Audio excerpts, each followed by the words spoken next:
going on, Jerome's? So this offseason, Kwesi adofo-mensah indeed did cook, landing J.J. McCarthy, landing Diamond Dallas Turner. But even though Kwesi didn't sell the farm, the Vikings sort of bereft of draft picks in 2025 through various trades and moves, and it sort of is what it is. But, there is a couple ways that the Vikings could recoup some of those draft picks, notably day 3 picks. So we're not talking about pie in the sky trades. We're not talking about trading Addison anymore. Not talking about trading slinging Sam Darnold if McCarthy wins a job. Ain't talk about that, right? But here are 6. Probably 6. I don't know. We had trouble counting earlier in the week. 6 hypothetical / logical trades that the Minnesota Vikings could pursue, depending on how things shake out with the rest of training camp and preseason. Number 1, Nick Mullins to the Niners. So, also, why isn't that centered? Anyways, so Nick Mullins, of course, got his career start with the San Francisco 49ers, Kyle Shanahan and company, the pride of Southern Miss. Now, Mullins could potentially return if J.J. McCarthy is very secure in the QB2 spot and Sam Darnold is still there, and the Vikings and Kevin O'Connell, like they believe in the future of Jaren Hall. Now, there is value, veteran quarterbacks like Mullins, as we saw last year on your freaking quarterback 4, but I feel like if you get to quarterback 3, your season's probably kaput anyway. So sort of is what it is. Now, the 49ers quarterback depth behind Brock Purdy, it hasn't been great. Also, Brock Purdy hasn't been great at training camp either, but Josh Dobbs, the passionate, our guy, sort of, Brandon Allen, former Bengal, Tanner Mordecai, the pride of SMU / Oklahoma, sort of whatever. So you think that, hey, Kyle Shanahan, hey, how about an old name that you're very familiar with, and maybe, baby, you can make it work this time around. So there you go. Also, the Vikings would save $1.85 million in cap, only $375K dead if they did trade Nick Mullins. Next up, so Brian Osama to the Cardinals for a 6th rounder. Now, I love Osama, 3rd round pick out of Oklahoma, great movement skills, but it just sort of been behind the 8 ball, whether it's injuries, whether it's a lot of things. And the Vikings, it's pretty clear that Blake Cashman coming in as a free agent, he's going to be the running mate for Ivan Pace Jr., who's becoming a superstar.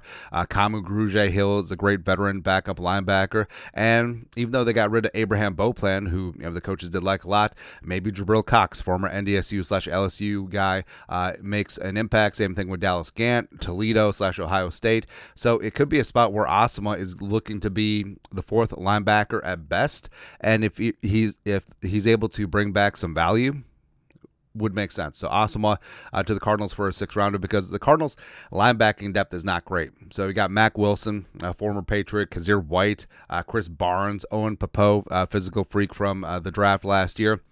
That's it. And you can make a good case that Osama would get some significant run with the Cardinals in this spot. And maybe they're snake bit by the Isaiah Simmons experiment in terms of having a linebacker with great versatility and flexibility. But I think Osama would make sense here. The Vikings would save $1.2 million if they moved him, with only $292,000 dead in the 3rd year of his rookie deal. Next one. So this one's big. So the Buccaneers lost their starting guard due to injury, and Dalton Ryner, come on up for the Ryner. If they're fully confident in Brandel, if they're fully confident in Ed Ingram, as well as Diamond Dan Feeney, plus Michael Juergens, could that make Ryner expendable? Now, initially when this was being bandied about earlier in the week, I thought, it's kind of ridiculous, but circumstances have changed, because Ryner has proven that he's a competent starting NFL guard, and that is going to have value, especially since he's on a very cheap contract. And the Buccaneers, like we said, just lost a starter. The Rams of Jonah Jackson, he's going to be out for at least 6 weeks. So the Vikings could find themselves in a leverage spot in this situation. And if you look at the Buccaneers, the reason why the asking price is so high, it's because there isn't much else. So Cody Mock is a stud. Graham Barton is going to be fantastic. But the rest, no. So Ben Bredesen, a former Giant, he certainly ain't it. You got Haggard, you got Klein, you got Robert Hainsey as well. None of them are going to be the caliber of Dalton Ryner. If the Buccaneers want to win the division for the 4th year in a row, you got to protect Baker's little ass, and Ryner certainly could help in that regard. So it's going to cost you, Chief. Hey, holla at us. Let's go, man. Next. So Patrick Jones second. Now, this kind of stinks because I do like Patrick Jones second, but it is a bit of a numbers game in that Vikings edge room. So Patrick Jones second to the Titans for a fifth. Oh, hold on. So Reisner, the Vikings save 1.81 million with 600K dead if they did move him. But with Jones, so like we said, it is a bit of a numbers game in that edge room because you got Grenard, Van Ginkel, and Diamond Dallas Turner. Those are your top three no matter what. And Gabriel Murphy's been working in that mix as well. Bo Richter, Owen Porter have had some moments at camp. Andre Carter II, last year's a priority UDFA, and maybe he moves up. And Jones is in a contract year. And I mean, if you're Jones, even though he's been involved in some of the first team NASCAR packages, like you got to think, especially if Gabriel Murphy rises up, that's 4 deep at least. So is he the fifth edge rusher? Maybe.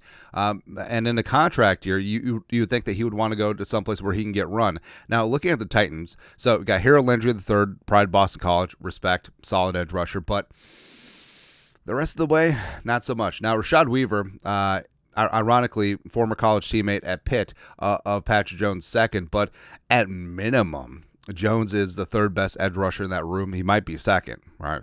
And then because you got Caleb Murphy, Jalen Harrell, Thomas Rush, who I think would be better because of his name, Khalid Duke, as well as former failed first-round pick Shane Ray. So, I mean, there isn't much. There isn't much going on in Tennessee.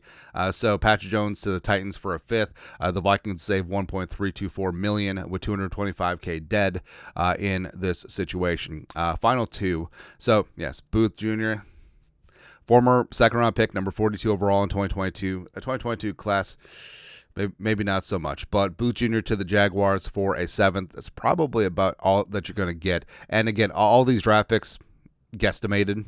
It could be one of those conditional late-round swaps that are so in vogue right now. But, I mean, even though the Vikings have had issues at corner, Booth could find himself as the odd man out. Murph is a stud. Shaq Griffin, hopefully his hamstring heals up fast. Caleb Evans has had a good week of practice. Duke Shelley's going to be there. Dwight McLaughlin, I think, is a lock to make the 53.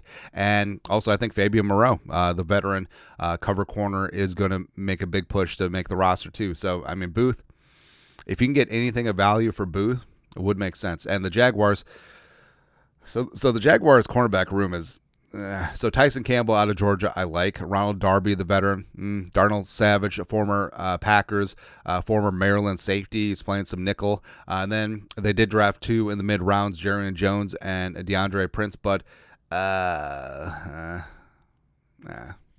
actually do think that Booth Jr. could make an impact in this spot. Lastly, of course, Lewis Cine. Yes. Kwesi's first draft pick, number 32 overall. Did you know the Vikings traded down the could have drafted Kyle Hamilton?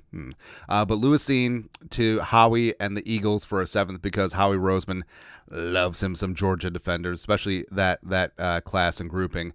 And if you look at the Vikings safety room, Vikings probably have the deepest safety room in the National Football League. So you got Metellus, you got Beasley, you got Harrison, you got 3 deep there. Me and Bobby McCain is going to work in there. Theo Jackson is rising up. Theo Jackson, I think, is going to be a starter next year, depending on what happens. Najee Thompson, special teamer, and then you got Lewis Cine. All right, and even though Lewis Cine dinged up right now, I do think that the Eagles could potentially pick him up because right now, I mean, they got Gardner Johnson, whatever. Reed Blankenship is fantastic. They got Maddox, McCollum, Sidney Brown, sure. I mean, maybe once Cooper DeJean gets healthy, he's going to be in that mix, although he could probably work in the slot and outside as well. And the Vikings, they would save $1.7 million if they did move Lewis Cine at full freight. I doubt that the Eagles will take on that full contract, though, so it may have to be a spot where the Vikings, maybe they get a conditional late-round pick, but also have to eat a little bit of that contract as well. So either way, there's a number of guys that could be moved.